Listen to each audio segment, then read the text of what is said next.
Where we are right now is at Hunts Point Wastewater Treatment Plant in the Bronx, New York. And you're looking at a PS Industries FP530 flood plank system, equipped with flood planks. And you could see our mullion, our center post mullions, and also our back braces that we're going to be dismantling and putting away into storage.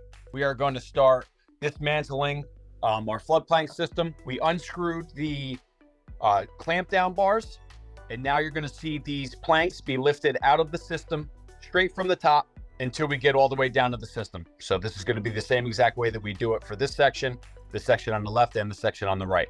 So we're just going to lift these up evenly. You don't want to lift one side at a time, otherwise they'll get stuck in between the C channels. So we're just going to lift this up as straight as possible.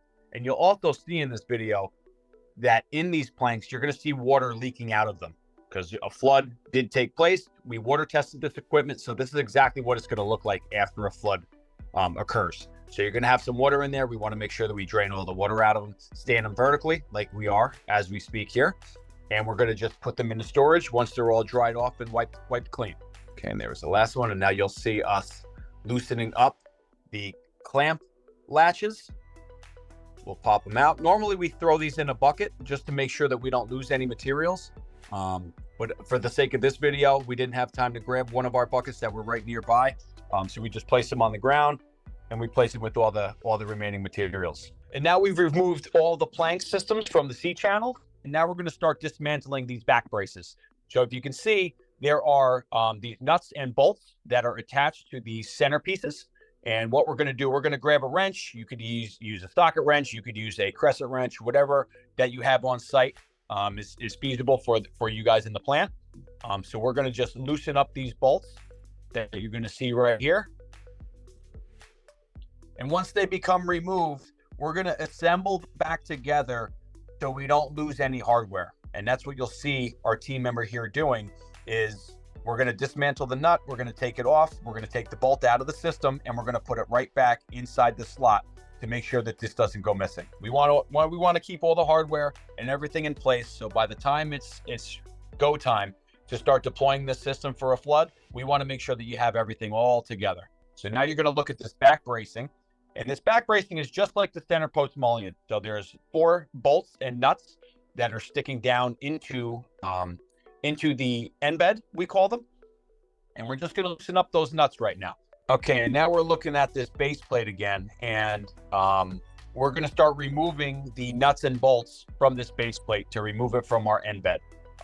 Big maintenance portion of this is once these bolts are removed, you're not going to see it in the video, but what we recommend is to put anti-seize on all the threads and all the nuts prior to storing them in your facility.